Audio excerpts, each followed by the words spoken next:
Tem boa noite melhor, se não esta. Boa noite com Jesus, né? Carta de São Paulo aos Filipenses, capítulo 1, verso 21.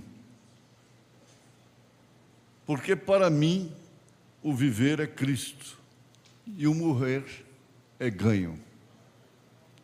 Porque para mim o viver é Cristo e o morrer é ganho. Vamos todos unânimes?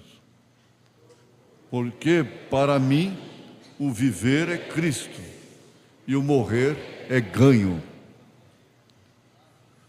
Senhor, encomendamos a Tua palavra, as nossas almas, os nossos espíritos e nossos corpos, a nossa mente a Ti.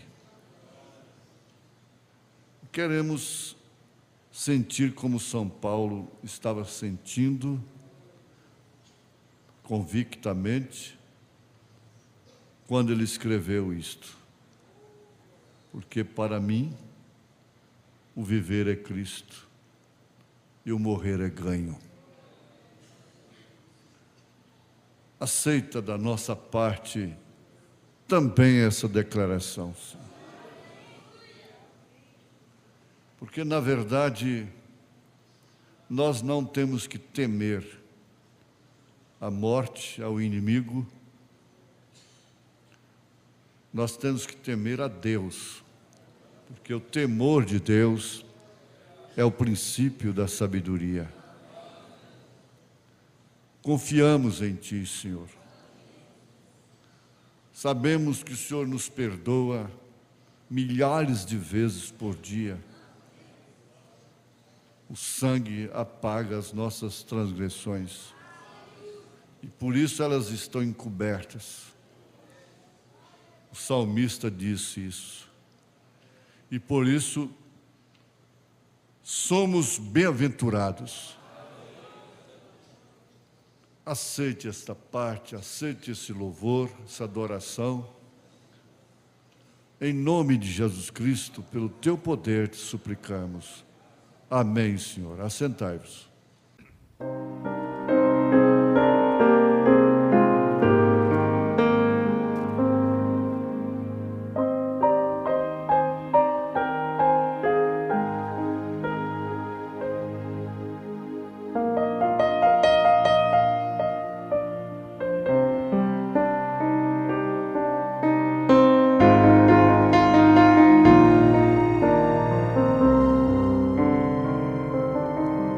Ele veio a mim por meio de palavras, e em pessoa Ele veio para me deixar saber que Ele sempre está comigo, que Ele é meu grande amigo, sua meiga voz, sempre falando.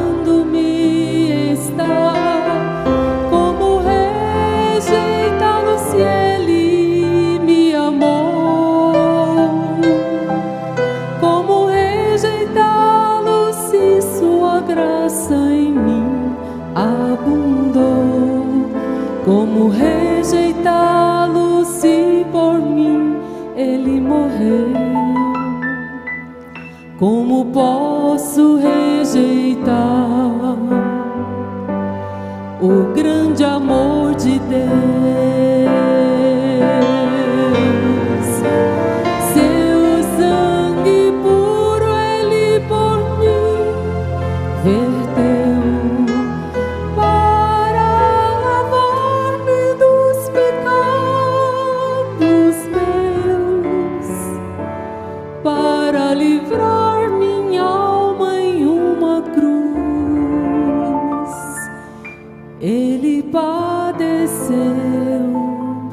Por isso eu preciso mais e mais de Cristo em mim.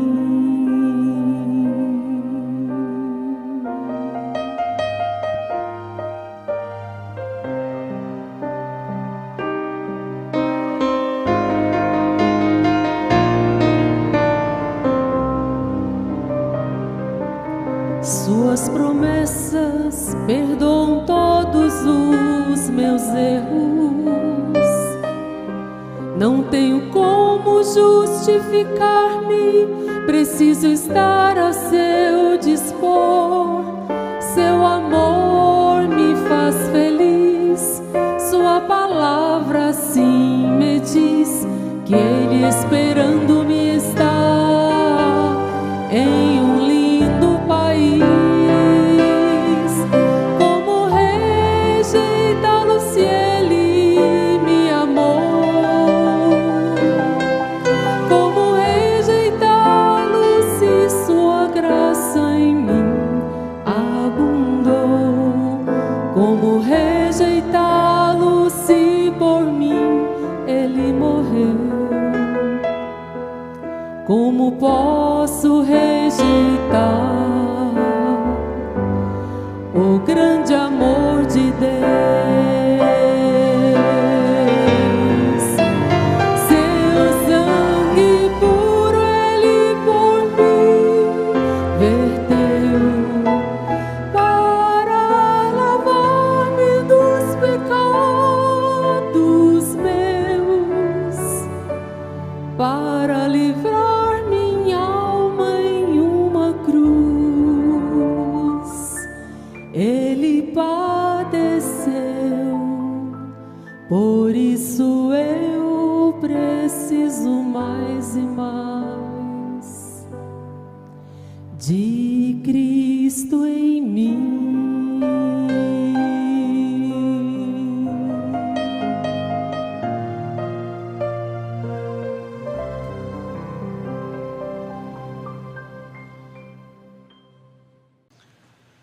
Cabeça, tronco e membros. Era uma pergunta corriqueira, até mesmo no primário, que a professora fazia para o aluno. No instantinho ele destrinchava o corpo humano. Cabeça, tronco e membro, professora. Muito bem. Mas a cabeça é um departamento do corpo humano. E na cabeça jaz todo o mistério que chama-se psíquico. Os homens admiram da invenção do computador. Mas Deus já tinha feito isso há muito tempo, muito antes. Quando Ele disse haja, e quando Ele soprou nas narinas daquele manequim de barro, isso funcionou na hora. Neurônios, células, todo o sistema sanguíneo, cardíaco, nervoso, ósseo, intestinal, estomacal, sentidos do corpo, visão, audição, paladar, tato, olfato, tudo isso num sopro. Deus. Deus é Deus. Mas ficou esse departamento, é um departamento chamado cabeça. E você não mexe com um dedo da mão sem o consentimento da cabeça. Cabeça, você entende, cérebro. Massa cefálica, e é tanta coisa aqui dentro, vasos.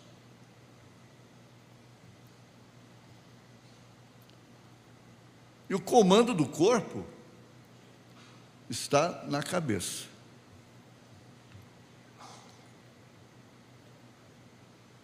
Eu já conversei com um médico muito experiente. Juntando com a experiência bíblica, histórica e vivida no dia a dia, com pessoas diversas, aos milhares, é a coisa mais exata.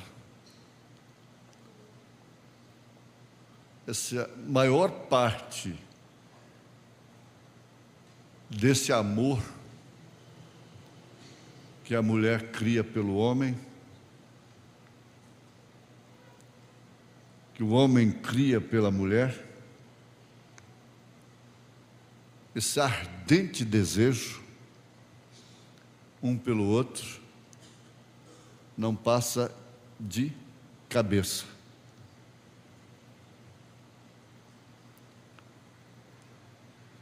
Não passa de cabeça. Então, eles consideram, é um problema da mente. E pessoas que se dirigem pelo que pensam, e pensando, então aquilo forma uma regência, um comando dos sentidos. Mas, na verdade, a alma não está segura daquilo. O coração não está seguro daquilo. E vive-se 20, 30, 40 anos pelo hábito, costume e mente.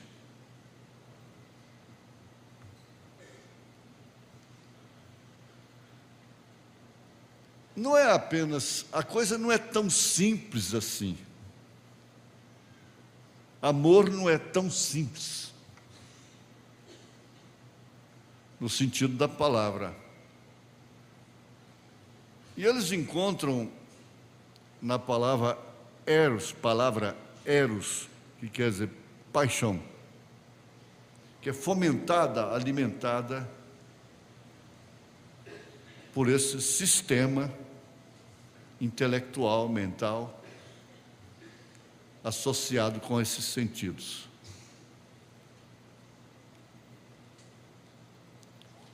Aí envolve glândulas, temperamentos, maneiras e assim por diante. É certo que tudo isso contribui com o casamento, com a vivência.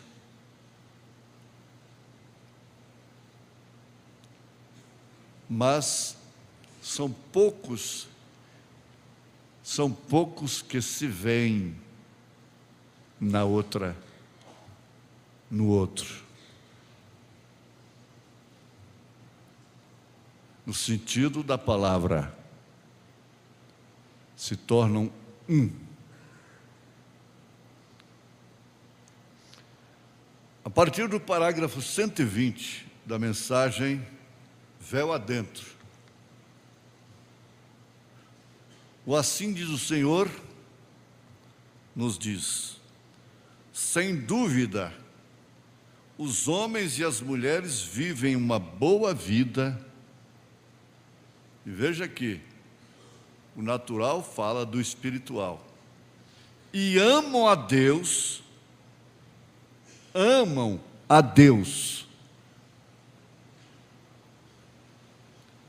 cantam hinos de amor a Deus, fazem profissão e confissão e até sacrifícios de quem ama a Deus. Mas é tudo por uma concepção mental.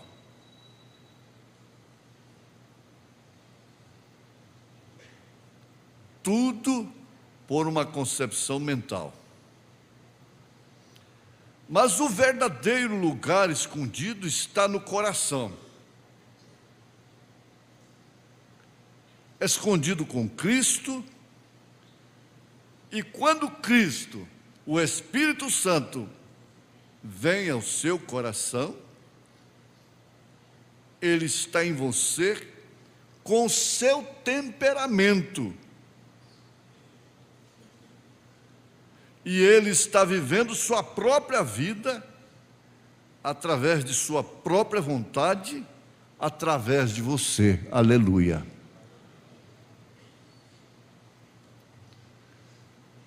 Nunca é demais repetir aquele episódio que o irmão Brana viveu em sua vida, depois da enchente de Jeffersonville, do rio Ohio. Por volta de 1937, por aí.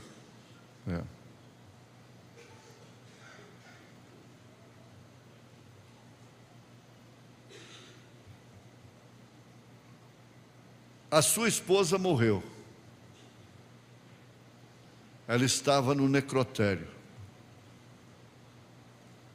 A sua filhinha, Sharon, contraiu, naquela epidemia, meningite. Ele tinha flores na sepultura do seu irmão, flores na sepultura de seu pai.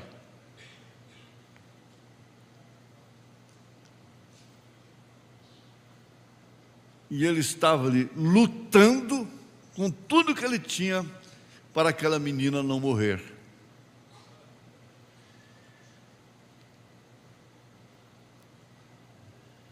Uma coisa que não se dá nem para entender. Um homem experiente, conhecendo tanto o destino de uma criança, empenhar tão desesperadamente, tão dolorosamente, pela sobrevivência da filha, da criancinha. Inconformadamente. Parecia até que havia um sentimento de culpa. Será, irmão Branham, que houve inconscientemente? Porque aquela enchente foi por sua causa? Porque o senhor desobedeceu a Deus? O desespero foi demais. Conhecedor do destino de uma criança, seja ela quem for, filha de quem quer que seja, vai aos céus.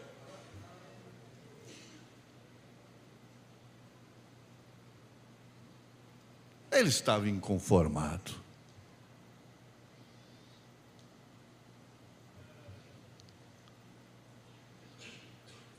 A ponto dele dizer o seguinte: Deus fechou a cortina, não quis falar comigo. Agora é a hora de ver se é intelecto, se é mental ou não. Agora é a hora do teste, do grande amor dela. Você viu que deu o grande amor de Dalila para Sansão? Viu?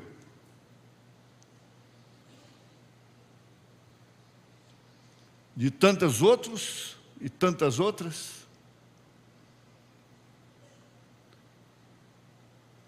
Ali estava o grande teste. Então ele afirma: quando Deus não quer falar com você, é hora do diabo falar. E ele, meus ouvintes, tendo um ministério muito fecundo no poder de Deus, virtude, cura de paralíticos, de cegos, ressurreição de mortos. Ele se compadecia das pessoas e Deus ouvia sua oração a favor de pessoas que até foram suas inimigas.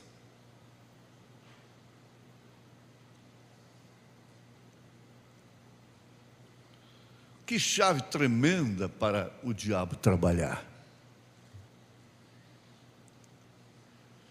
Ele fez uma afirmação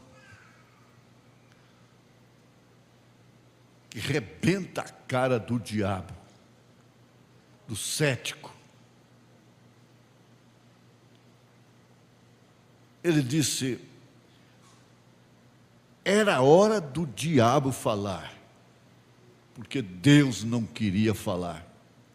Puxou a cortina. E o diabo, sabendo que eu conhecia Deus, então ele não veio dizer para mim, pregar para mim que Deus não existe. Ele sabia muito bem que eu conheço a existência do existente.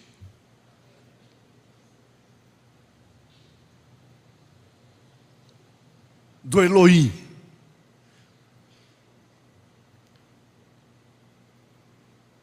Então ele astutamente não pôde dizer: esse Deus não existe, que você prega.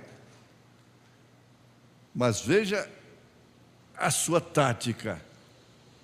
Esse Deus que você prega, que cura as pessoas que não têm seu sangue, e foi argumentando, não te ama, não gosta de você, não quer nem falar contigo, não te visita nesta hora, a igreja esqueceu de mim. Na hora que eu estava passando a maior provação, não recebi uma visita. Faz lembrar Marta e Maria, né? Chamar Jesus, Jesus não foi, e Lázaro morreu. Se tu estiveras aqui, se o Senhor tivesse ouvido a minha oração, meu pedido, meu irmão não teria morrido. Mas não se escandalizaram.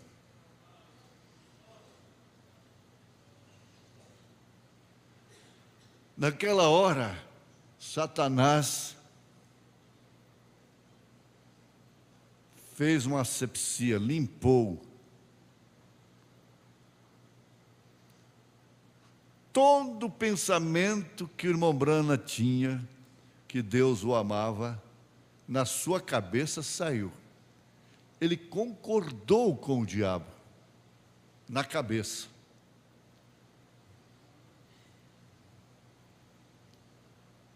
Concordando na cabeça, concordou com os sentidos humanos. De fato, Deus não me ama. Mas Satanás não teria vitória, nunca, jamais, como não teve com Jó. Tocou na sua cabeça. Veja como ficou a cabeça de Jó.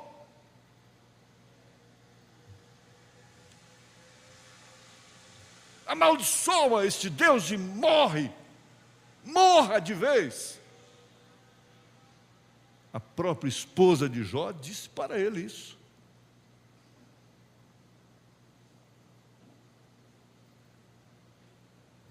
Ele respondeu para ela categoricamente, decididamente: seu lugar é entre as loucas. Que desafio tremendo. Pessoas enfrentam, famílias enfrentam.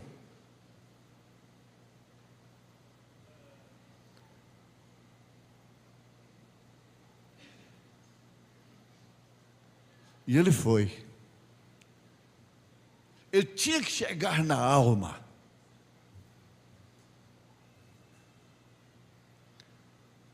Se o amor fosse do irmão Branham por Deus, fosse somente mental, ali estaria encerrado o assunto.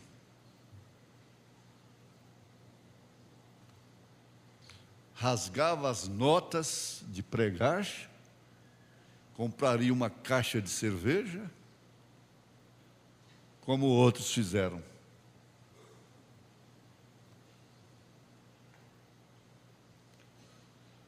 Mas quando chegou lá na alma, eu costumo dizer, a broca foi entrando. Foi até macio, mas quando bateu no concreto lá dentro, no meio do coração, rebentou.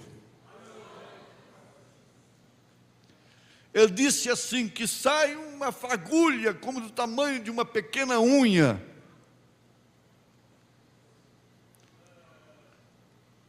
E ela disse, valentemente, ousadamente, de uma forma determinada, Satanás, Deus deu, Deus tomou. Vai, filhinha, vai. Ele repetiu as palavras de Jó.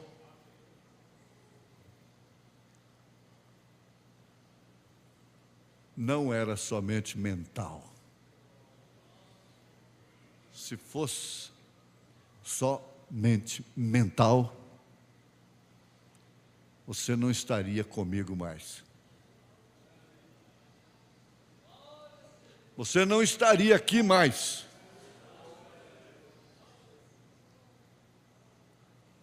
A verdade é esta. Aqueles que eram apenas na mente, quando Jesus disse em São João 6, aquele que não comer da minha carne, que não beber do meu sangue, não tem parte comigo. Absurdo, maior absurdo que já se ouviu de um homem, de um líder, foi esse. Foi isto. Comer carne humana e beber sangue humano.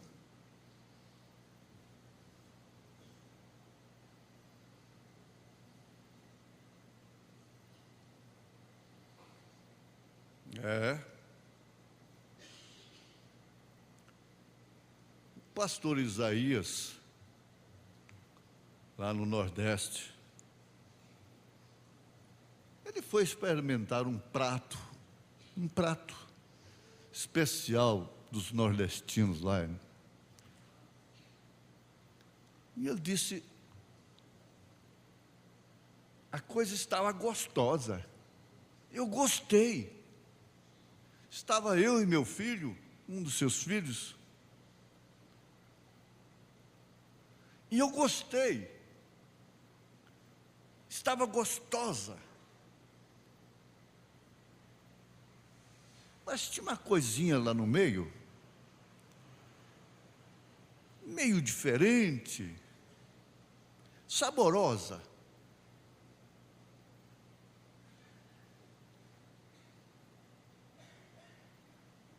Dando um sabor, meio espumosa, uma coisa assim. Eu disse, eu não conheço isto. Disse para o senhor, escuta aqui, o que é isto aqui no meio? Um tipo de uma sopa, não sei como. Ele disse, não, isso aí é sangue. É sangue. Aí pronto, parou o assunto. Então ele passou a explicar para ele, meu senhor, eu estava gostando demais, mas não posso continuar, vou pagar o senhor e não posso continuar, porque a Bíblia diz que eu não posso comer sangue. Atos dos Apóstolos, capítulo 15. agradeceu ao homem. Com isso, ele evangelizou aquele homem, aquela pessoa. Não conhecendo. Mas a hora que ele tomou o conhecimento, então ele parou. Exatamente naquela assembleia que houve em Atos dos Apóstolos, capítulo 15. Todos os apóstolos ali. E houve até contenda entre eles. Por princípios doutrinários da circuncisão e daqueles que não eram da circuncisão, tem que circuncidar, não tem, não tem, até que o Espírito Santo veio e disse: não, não é assim. Está escrito lá na sua Bíblia, capítulo 15 de Atos.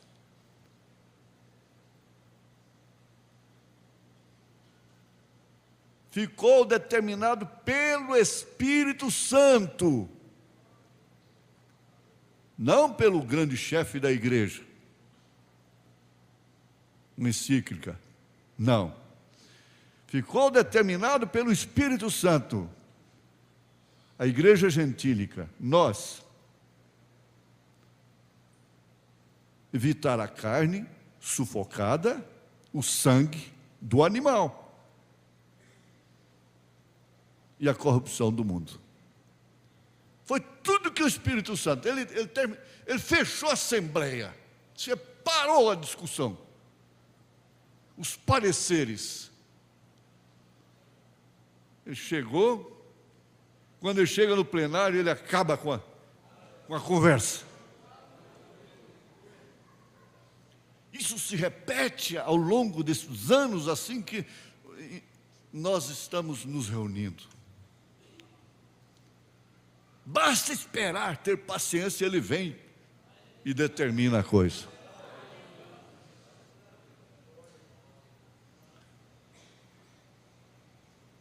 Agora você pense nisto. Como é que pode esse homem cheio do Espírito Santo, o temos como Deus, como Messias, dizer para comer sua carne e beber seu sangue? Todos mentais, que o amavam mentalmente, que eram chamados para o ministério mentalmente, 70 deles abandonaram a Jesus.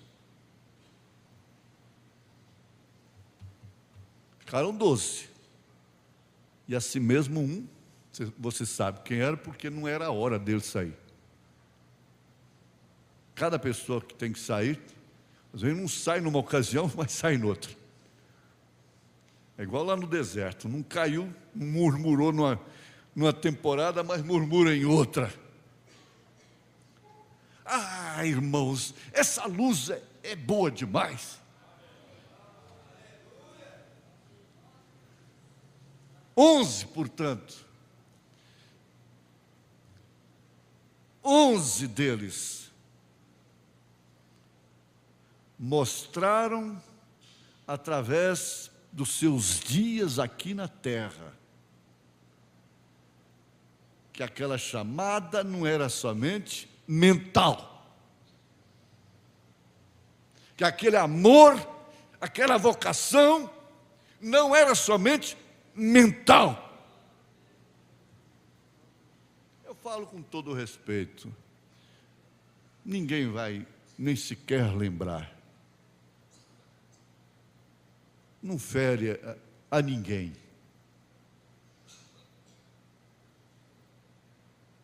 Nós tivemos um precioso diácono que morreu.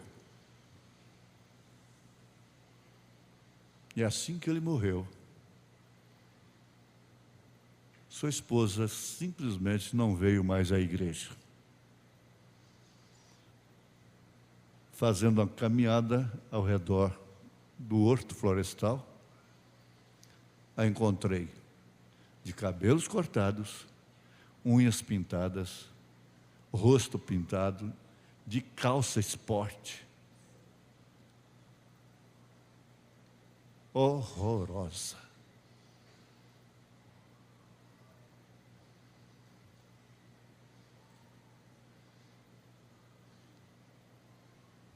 Não perdia os cultos, era um modelo até em porte. Mas era mental.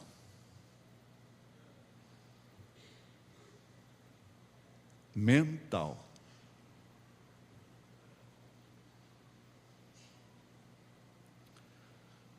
Agora você vai fazendo o juízo.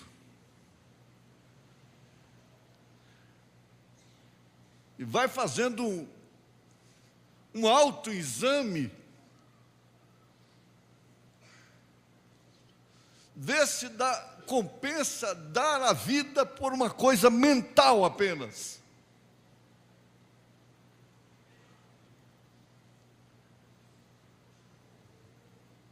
A mente oferece prazeres. Um médico muito experiente, eu converso com os médicos, porque eu preciso ajudar as pessoas. Caso de mulher que não concebe. Examina, trata, está tudo normal da parte do marido, da parte da esposa. Ele disse, puramente. Mas ele falou uma coisa que bateu exatamente com a experiência que eu tenho dentro da minha própria família, de tios, e também aqui na igreja, inclusive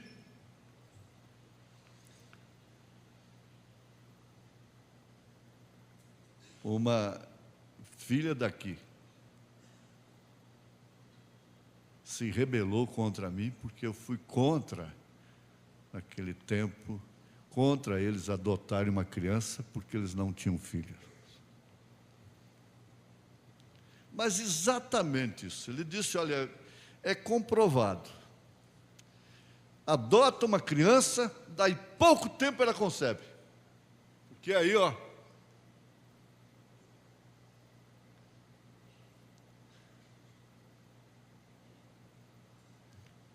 hormônio que é fabricado pela mente.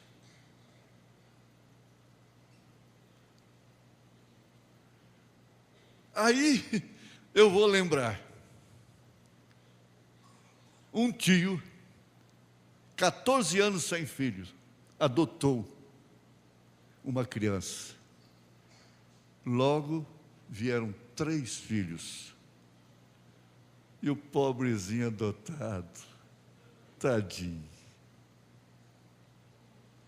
O caso daqui e outros, coitados.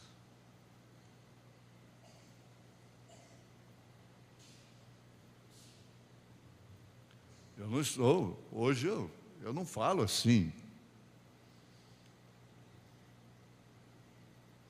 Mas é uma experiência, e você vê o valor, o poder da mente. E eles escrevem livros, o poder da mente, pensamento positivo.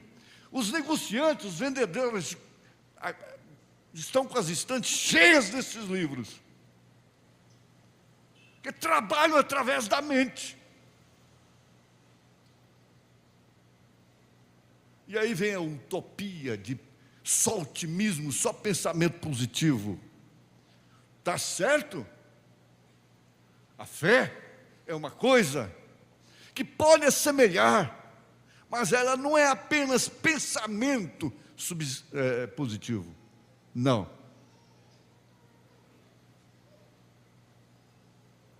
A fé é substancial.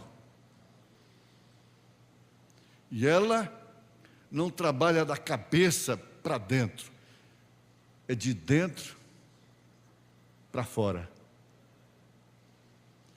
Da alma. A pessoa que tem a fé na alma é eleita. 1000 cai ao seu lado, 10.000 à sua direita, mas ela não é atingida. Porque não é só a mente.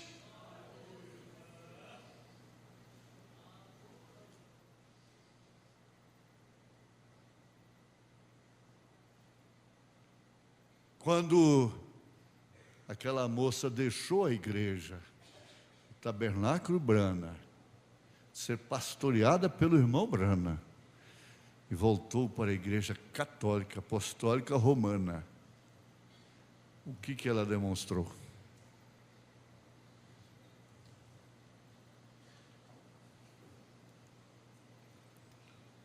Mente. Então, voltando aqui, sem dúvida os homens e as mulheres vivem uma boa vida e amam a Deus por uma concepção mental. E amam a pessoas por uma concepção mental e inspiradas por interesses. É justo ter interesse de ser feliz, interesse de ser amparada, bem tratado, bem cuidado.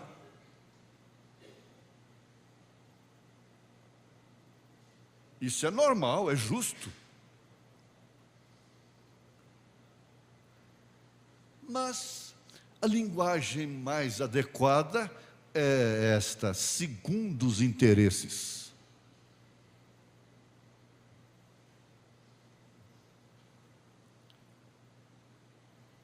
Concepção mental. A mente é uma porta, é uma janela, é uma porta, é uma brecha, é uma entrada. A fé vem pelo ouvir a palavra de Deus. E quando ela está na sua alma, você concorda com toda a palavra. E quando entende alguma coisa errada, manda um bilhetinho. Por certo, o melhor que faz.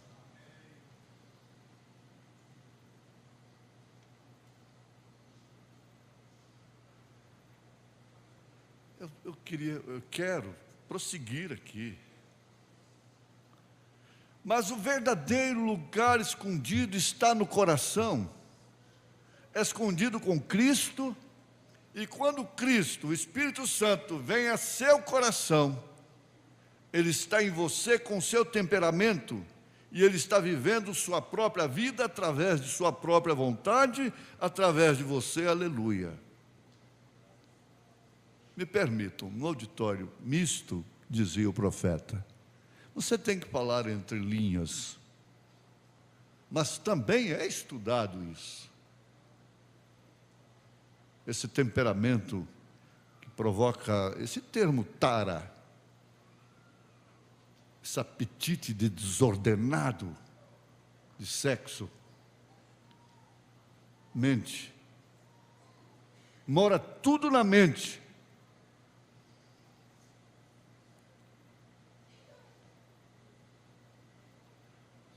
Trabalha na mente e forma imagens na mente.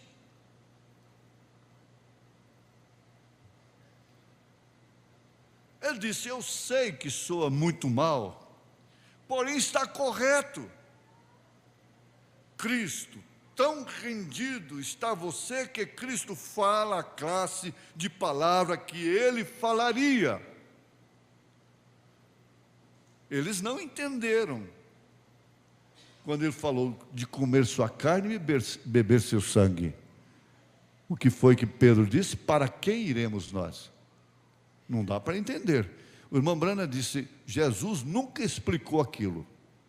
Mais tarde, Paulo explicou. Ele deixou todo mundo embora. Ele não chamou para trás, não, gente, não é isso que vocês estão pensando. Vocês estão enganados, vocês estão entendendo errado. Não me julguem pelo que eu disse, mas sim pelo que eu quero dizer. Não, ele não fez isso. Fique sabendo, ele não vai te cercar, não. Dá o lugar à rebelião. Ele deixa.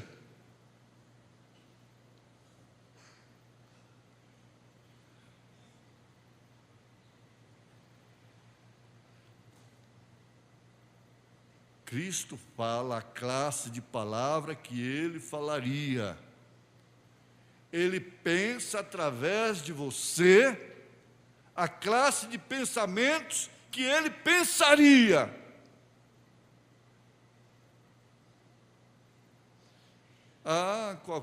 Você tem que chegar àquele ponto de dizer, pensamentos, isso é enfermidade minha.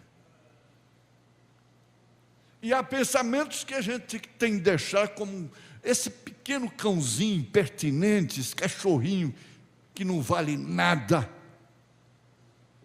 latindo constantemente, aquele espinho, aquele esquilo cheleando dia e noite, você tem que passar a ignorar, dar uma banana para isso e seguir em frente.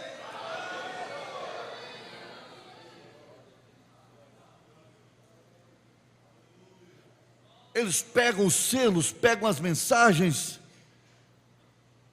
e formam as doutrinas bonitas mentalmente. E os mentais gostam disto, vão nisto.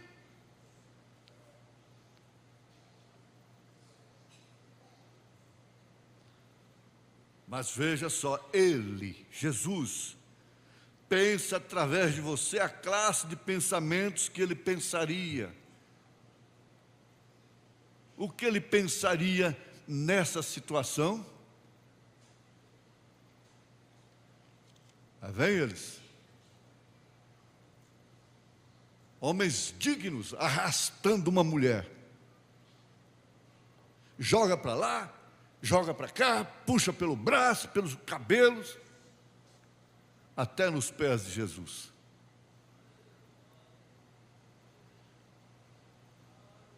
O homem natural pensaria, que mulher suja, hein?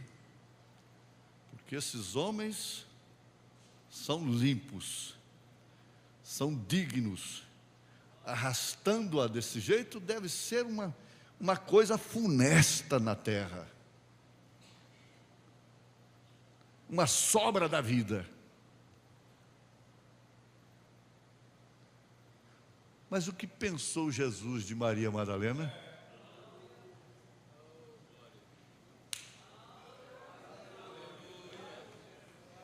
O que pensou Jesus naquela hora? O que pensaria você ao ver aquele quadro?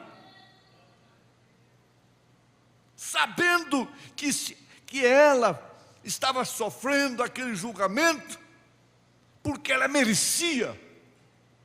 Ela estava enquadrada na lei de Moisés. O que você pensaria ao ver Simei acabando com Davi, falando a pura verdade? O que você pensaria? Mas agora veja, como? O que eles pensaram de Jesus na casa de Zaqueu? Agora, o que pensou Jesus de Zaqueu? O que pensou, irmão Brana, daquele homem que ele batizou, ainda fumando, sem deixar os cigarros? Mais tarde se tornou um pregador do Evangelho. Quando ele disse, eu sabia o que estava fazendo.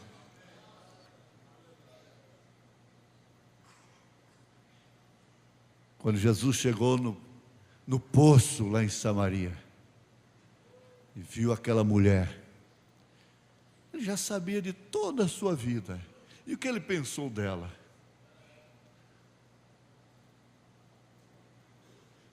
O que a sociedade pensava de uma forma natural, lógica.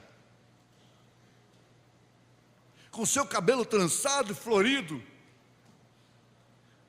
tinha que pegar água fora de hora das famílias.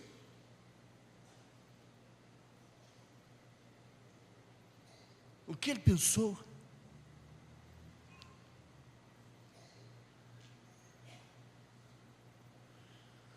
Aleluia, glória a Deus.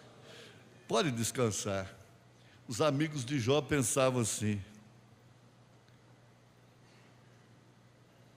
esse é um pecador oculto.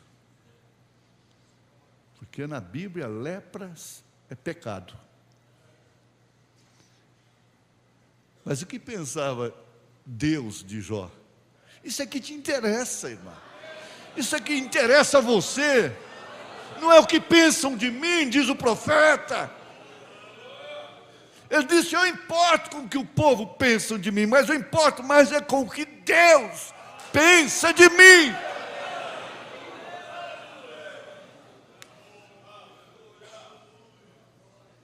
Oh, aleluia, gente. Aleluia, dá vontade de ser mais crente.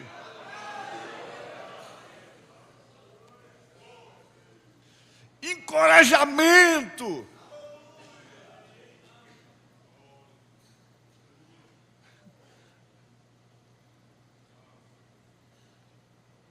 Aquela senhora Macabe, nem o inferno queria aquela mulher, nem os demônios queriam aquela mulher, mas aquele pregadorzinho ali exalou o pensamento de Deus. Ele disse: vocês não podem fazer nada para limpá-la.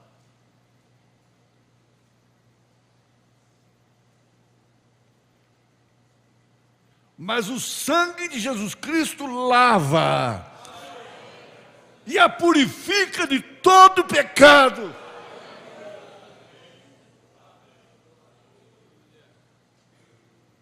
A ponto do inferno não querê-la mais, não pela sujeira, mas sim pela limpeza, pela alvura.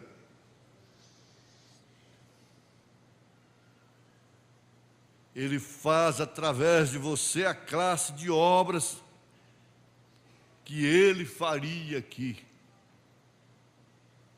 Ai, irmãos, me permitam, por favor. Isso vem, eu tenho que dizer. Quando o irmão Brana disse: se eu fosse uma mulher, eu queria estar em casa, cuidando do serviço de casa, pregando os botões da roupa do meu marido, cuidando do lar, e nas horas vagas, ensinando aos meus filhos o caminho do Senhor. O que isso diz para você?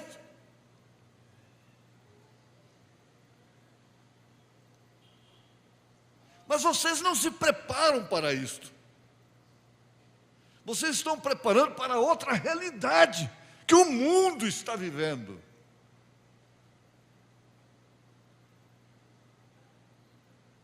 Mas o mundo não tem os pensamentos, como o Senhor disse. Os meus pensamentos não são os vossos pensamentos.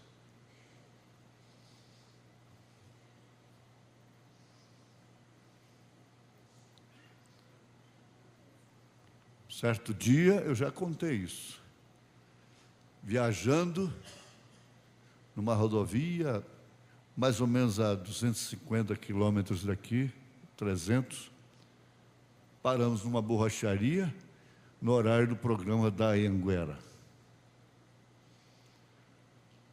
E eu estava falando através da rádio Anhanguera. Parei, deixei a porta aberta e falei com o borracheiro: mas esse homem fala muita verdade, não é? O que ele pensava desse homem? Ele fala muita verdade, mas fala muita besteira também. Achei tanta graça. Eu não sabia que ele estava falando com ele, com aquele homem que ele estava acostumado a ouvir. Ele deu prova que ele ouvia. Por certo, eu quase saí certo que ele era um irmão da Assembleia.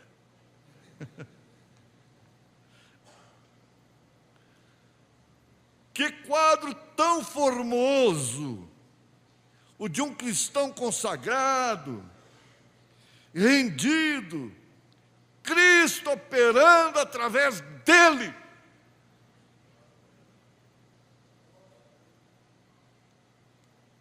Agora, o que você pensa acerca do mundo? O que você pensa acerca dessas coisas? O que você pensa quando entra num shopping?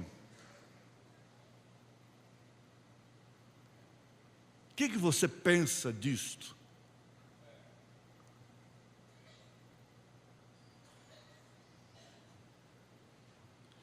Paulo disse: para mim o viver é Cristo e o morrer é lucro. Isso não estava somente na sua cabeça. Amputaram a sua cabeça, cortaram o seu pescoço e sua alma continuou a mesma. Aleluia. Não vivo eu, mas Cristo vive em mim. Não foi só a minha cabeça. Cristo vivendo na alma individual que está rendida. Cristo fala através dos lábios, canta através dos seus lábios, anda através dos seus lábios, dos seus pés.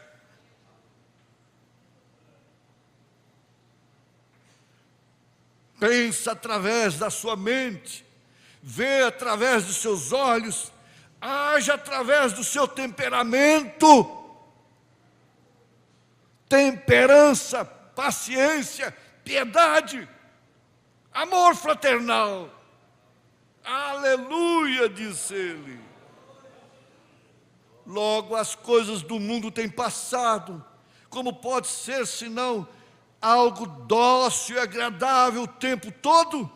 Cristo tomou o controle. Amém. Vê você? Isso é o que é. É Cristo em você. Cristo em você. Senhor. Senhor Deus. Pedimos a Ti, Senhor, essa grande graça disto ser um batismo que possa inundar todas as nossas almas. Que haja uma fé fervente, de amor verdadeiro pela Tua causa, pelo Teu nome, uns pelos outros. Aleluia, Senhor. Sentimento sacerdotal pelos enfermos, pelos errados, em nome de Jesus Cristo, Senhor. Aceita, Jesus. Jesus, a cura, a palavra do Senhor curou. O Senhor enviou a palavra e sarou você, sarou a nós todos. Ele é o Senhor que te sara, em nome de Jesus Cristo. Amém, amém. Você é um pregador do Evangelho também, e você está aqui por uma boa causa. Você não está doente, você está em necessidade e você quer um avivamento pentecostal para começar em sua igreja. Todos nós queremos isso.